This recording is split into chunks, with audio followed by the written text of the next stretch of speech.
अस्सलाम वालेकुम, कैसे हैं सब। उम्मीद करता हूँ खैरियत से होंगे। आप देख रहे हैं मेरा YouTube channel MCM study with Zameer मान।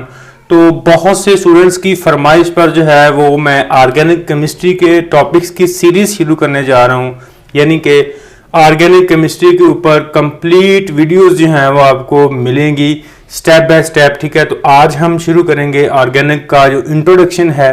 ठीक है, ऑर्गेनिक कंपाउंड्स क्या हैं, इनका हमारी लाइफ में यूज़ क्या है और इनकी इम्पोर्टेंस और इनकी सोर्सेज और इनकी क्लासिफिकेशन जो है इनके बारे में आज हम पढ़ेंगे। ठीक है, तो तमाम सीरीज़ की वीडियोस जो हैं वो आपको मिलेंगी इस चैनल पे, तो ज़रूरी है कि आप चैनल को सब्सक्राइब करें, साथ में जो बेल आइकन है उसको प्रेस करें ताकि सबसे पहले वीडियो आप तक पहुंच सके। तो शुरू करते हैं आज की लर्निंग इंटेंशंस के बारे में कि हम आज क्या पढ़ेंगे इस वीडियो में। ठीक है जी,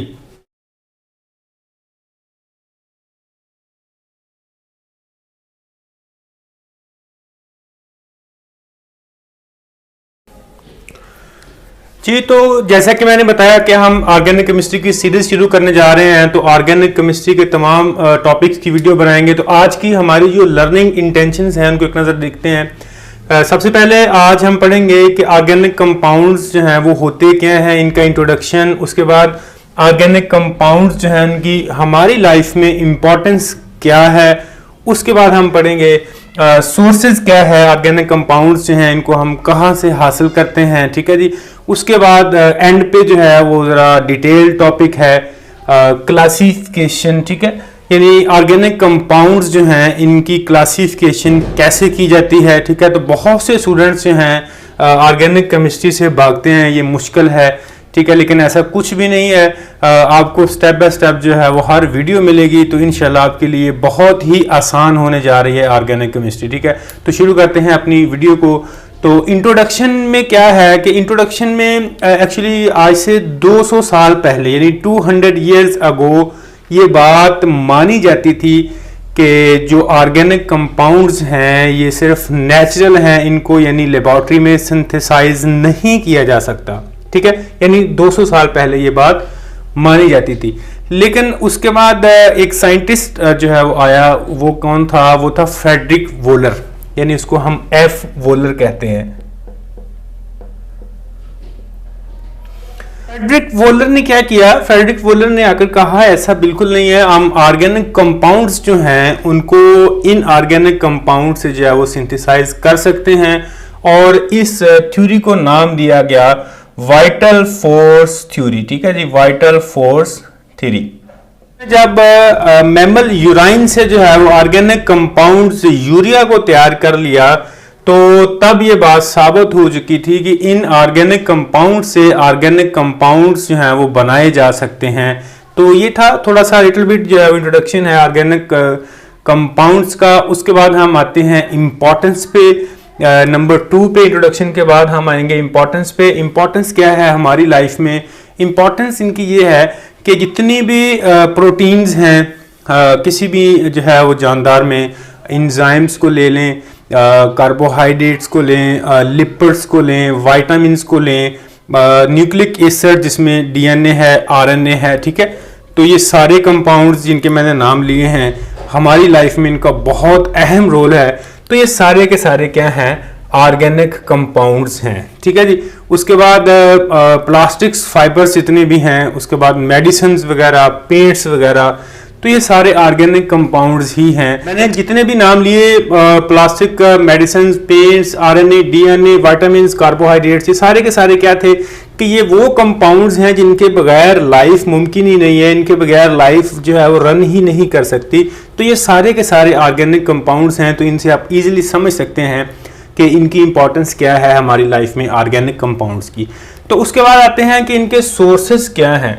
तो ऑर्गेनिक कंपाउंड्स के जो मेन सोर्सेज हैं वो प्लांट्स जो हैं वो कंसिडर होते हैं। ठीक है, यानी कि जितने भी ऑर्गेनिक कंपाउंड्स हैं वो प्लांट से ही आगे जो है वो बनते हैं। मिसाल के तौर पर अगर आप पेट्रोलियम को देखें, कोल को देखें, नेचुरल गैस को देखें। ठीक है, तो ये सारे के सारे जो हैं वो सोर्सेज हैं ऑर्गेनिक कंपाउंड्स के। ठीक है, तो मेनली जो है यानी प्राइमरी डायरेक्टली सोर्स जो है वो प्लांट्स ही हैं। ठीक है, उसके बाद बाकी जो है उनसे इनडायरेक्टली जो है वो हासिल किए जाते हैं। तो ये थोड़ी सी बैकग्राउंड इन्फॉर्मेशन ज़रूरी थी ऑर्गेनिक कंपाउंड्स की, हमारी लाइफ में इम्पोर्टेंस सोर्सेज क्या है। तो उससे पहले जो है वो इंट्रोडक्शन मैंने बताया है। तो अब एंड पे शुरू करते हैं हम क्लासिफिकेशन के, हमने किस तरह से जो है वो अपने ऑर्गेनिक कंपाउंड्स को लेकर जो है वो चलना है और उनकी कैटेगरी बनानी है। ठीक है, तो देखते रहिए वीडियो को एंड तक जी। तो मैंने ये सारी क्लासिफिकेशन जो है उसकी एक पूरी डायग्राम जो है वो बना ली है और मैं भी आपको इसकी एक एक एग्जांपल से इसको एक्सप्लेन करता हूँ। पहले स्ट्रक्चर को समझिएगा। ऑर्गेनिक कंपाउंड्स की जो है वो मेन दो टाइप्स हैं, जिनमें फर्स्ट पे है ओपन चेन, इसको ए साइक्लिक भी कहते हैं। दूसरी है क्लोज चेन, जिसको साइक्लिक भी कहते हैं। तो पहले हम ओपन चेन के बारे में बात करते हैं। जो ओपन चेन है इसमें दो टाइप्स हैं, यानी या तो स्ट्रेट हो सकता है ओपन चेन में कंपाउंड जो है, अभी मैं ड्रा करके भी बताता हूँ, या फिर उसकी ब्रांच बनती हैं। कैसे बनती हैं उनको भी मैं आपको ड्रा करके जो है वो समझा देता हूँ। ठीक है, अब हम दूसरी टाइप की तरफ अगर आएँ तो दूसरी टाइप में देखें तो दो कैटेगरी बन रही हैं। पहले होमोसाइक्लिक है। होमोसाइक्लिक यानी एक जैसे कंपाउंड से मिलकर जो फार्मूला या कंपाउंड्स बनते हैं उनको होमोसाइक्लिक, जबकि हेटेरो में डिफरेंट आ जाएंगे। होमो की आगे देखें तो एलिसाइक्लिक है और एरोमेटिक कंपाउंड्स दो बन रहे हैं। ठीक है, होमोसाइक्लिक में एलिसाइक्लिक और एरोमेटिक है। मैं इन सब की एग्जांपल के साथ जो है वो आपको समझाऊंगा। उसके बाद हम अगर हेटेरोसाइक्लिक पे आते हैं तो इसकी भी दो कैटेगरी बन रही हैं, सैचुरेटेड है और अनसैचुरेटेड है। और सैचुरेटेड की अभी कोई टाइप नहीं है, जबकि अनसैचुरेटेड जो है इसकी दो हैं, एरोमेटिक है और साथ में नॉन एरोमेटिक है। तो ये थी सारी क्लासिफिकेशन ऑर्गेनिक कंपाउंड्स की। तो मैं अब इनकी एक एक जो है वो एग्जांपल के साथ सबको जो है वो एक्सप्लेन करता हूँ कि ये हैं क्या। तो ऑर्गेनिक कंपाउंड्स अगर हम ऑर्गेनिक केमिस्ट्री पे देखें तो यानी कि जो सिर्फ कार्बन और हाइड्रोजन पर मुश्तमिल होते हैं उन कंपाउंड्स को हम ऑर्गेनिक कंपाउंड्स कहते हैं। चेन से क्या मुराद है? ओपन चेन से यहाँ पर मुराद ये है कि कार्बन का जो बॉन्ड है वो बिल्कुल सीधी स्ट्रेट चेन में आएगा। ठीक है, मैं इसकी एग्जांपल जो है वो यहाँ पर ड्रा करता हूँ, लिखता हूँ। ठीक है, यानी कि अगर एक कार्बन है दूसरे से ऐसे लिंक कर रहा है, ऐसे तीसरे से कर रहा है, चौथे से कर रहा है। ठीक है, तो ये हाइड्रोजन के साथ इसका जो है वो बॉन्ड बनेगा और ये बिल्कुल देखें सीधी चेन है, इसमें कोई भी जो है वो ब्रांच या कर्व नहीं है। ठीक है, आप इस डायग्राम में देख सकते हैं जो मैंने अभी यहाँ पर ये बनाई है, बिल्कुल सीधी चेन है। ठीक है, ये एग्जाम्पल के लिए बनाई है। आगे सिर्फ मैं सी बॉन्ड को रिप्रेजेंट करूंगा, उनके साथ बाकी हाइड्रोजन बॉन्ड जो हैं अंडरस्टूड बात है वो आएंगे। तो ये ओपन चेन में क्या है कि यानी कि जिसमें होगा कि यानी पहले नंबर वाला कार्बन आखिरी नंबर वाले कार्बन से डायरेक्टली अटैच नहीं होगा, खुली हुई होगी चेन। तो आगे दो कैटेगरी जो है वो बनती हैं, स्ट्रेट चेन या बिल्कुल जो है वो सीधी चेन, यानी कि जैसे कार्बन ऐसे आपस में लिंक करते जाएंगे आगे तक। ठीक है, तो इनमें यानी कि कोई किसी किस्म की ब्रांच नहीं पाई जाएगी, जबकि ब्रांच में अंडरस्टूड बात है। अब यहाँ पर ये अगर चेन चल रही है तो किसी न किसी जगह पर ऐसे इनकी एक शाख निकली होगी, एक से ज़्यादा भी हो सकती हैं ब्रांचेस। ठीक है, तो ये यानी ब्रांच चेन जो है उसमें कार्बन की जो चेन चलेगी उसमें कह लें कि एक या एक से ज़्यादा ब्रांच भी हो सकती हैं। ठीक है जी, तो ये था ओपन चेन और उसकी आगे दो टाइप्स और एग्जांपल के साथ आते हैं क्लोज्ड चेन यानी साइक्लिक के बारे में। इसमें सिंपल क्या होगा, इसकी मैं नंबरिंग 2 से रिप्रेजेंट करके यहाँ पे डायग्राम जो है वो ड्रा करता हूँ ताकि इजीली समझ आ सके। यानी क्लोज में क्या है कि कार्बन फर्स्ट, सेकंड, थर्ड और इस तरह से 4, यानी फर्स्ट वाला, सेकंड वाला, थर्ड वाला और ये 4 वाला है। तो ये डायरेक्टली 1 वाले से देखें अटैच है, यानी एक साइकिल बन गया, एक चक्कर सा बन गया। तो ऐसे कंपाउंड्स को साइक्लिक या क्लोज चेन कंपाउंड्स कहा जाता है। आगे इसकी कैटेगरी होमोसाइक्लिक पे आते हैं, यानी कि ऐसी कैटेगरी है जिसमें के कंपाउंड्स एक ही किस्म के होंगे। ठीक है, हेटेरो में मुख्तलिफ होंगे। इनकी एक नज़र एग्जाम्पल को देखते हैं। तो साइक्लिक की अगर बात करें तो ये देखें कार्बन की ही चेन बनी हुई है साइक्लिक में। एक और अगर मैं आपको यहाँ पर एग्जाम्पल बना के दिखा देता हूँ इस तरह से। ठीक है, तो ये भी एक चेन है और ये चेन भी सारी की सारी जो है वो कार्बन से ही मिलकर बनी हुई है। तो ये होमोसाइक्लिक यानी देखें एक ही किस्म के कंपाउंड्स आ रहे हैं दोनों चेन्स में, तो ये देखें कि ये क्या है, होमोसाइक्लिक है।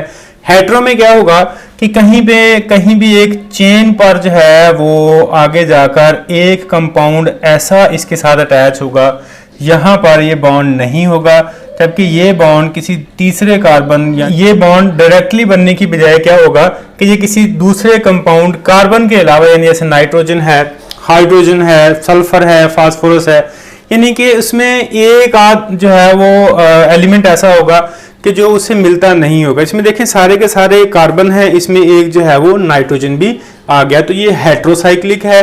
अब होमोसाइक्लिक की टाइप पे आते हैं, एलिसाइक्लिक और एरोमेटिक। अब इनमें क्या डिफरेंस है, अब इन्हीं दो डायग्राम को देखें तो ये एक साइक्लिक कंपाउंड तो है लेकिन इसमें बेंजीन का रिंग नहीं है। बेंजीन का रिंग किस तरह से होता है वो मैं आपको यहाँ पे बताता हूँ। ये देखें इस तरह से एक्चुअली जो है वो हम बेंजीन का रिंग जो है वो बनाते हैं, ठीक है, और दरमियान में उसके सर्कल लगा देते हैं। ये एक बेंजीन का रिंग है, यानी जिसमें बेंजीन का रिंग नहीं होगा। दोबारा से सुन लें, यानी कि इस तरह से बेंजीन का रिंग जिसमें नहीं होगा, ये वाला वो एलिसाइक्लिक है, यानी नो नहीं होगा, ठीक है, जबकि जिसमें होगा वो एरोमेटिक होगा। साइक्लिक में बेंजीन का रिंग नो नहीं होगा, एरोमेटिक जो है इसमें बेंजीन का रिंग होगा। मिसाल के तौर पर अब जैसे ये देखें कि इस स्ट्रक्चर में बेंजीन का रिंग नहीं है, डायरेक्टली वैसे ही कंपाउंड जुड़े हैं लेकिन साइक्लोज्ड हैं, साइक्लिक हैं, तो ये एलिसाइक्लिक में आएगा। जबकि एरोमेटिक में ये बेंजीन का रिंग है तो ये क्या है, एरोमेटिक कंपाउंड्स। एरोमेटिक कंपाउंड्स हम बिल्कुल कहते ही उनको हैं जिनमें कम से कम बेंजीन का रिंग शामिल हो। तो उसके बाद आते हैं सैचुरेटेड और अनसैचुरेटेड हाइड्रोकार्बन्स पे। हेटेरोसाइक्लिक हैं ये भी। इसमें क्या है कि इसमें चेन जो है वो चलेगी इस तरह से कार्बन की, लेकिन साथ में जो है वो कोई दूसरा कंपाउंड अटैच होता जाएगा। और इसकी एग्जांपल जो है अल्केन है, ठीक है, अल्केन के सारे मेंबर आएंगे। और अनसैचुरेटेड में अल्कीन और अल्काइन दोनों ही आ जाएंगे, ठीक है। उसके बाद अनसैचुरेटेड के आगे दो टाइप्स बनती हैं, एरोमेटिक है और नॉन एरोमेटिक। एरोमेटिक जैसे मैंने पहले बताया कि इसमें बेंजीन का रिंग जो है वो शामिल होगा। अब नॉन एरोमेटिक में क्या है कि बेंजीन का रिंग तो है लेकिन साथ में यहाँ पर कोई separately compound oxygen, phosphorus, nitrogen या कोई भी दूसरा कंपाउंड जो है वो आके जुड़ सकता है, तो ये नॉन एरोमेटिक कंपाउंड्स कहलाते हैं, ठीक है। तो उम्मीद करता हूं कि आपको ये सारी स्ट्रक्चर इजीली समझ आ गई होगी। फिर भी कोई क्वेश्चन है तो कमेंट सेक्शन में लिखना ना भूलिएगा। मिलते हैं नेक्स्ट वीडियो में, तब तक के लिए अल्लाह हाफिज।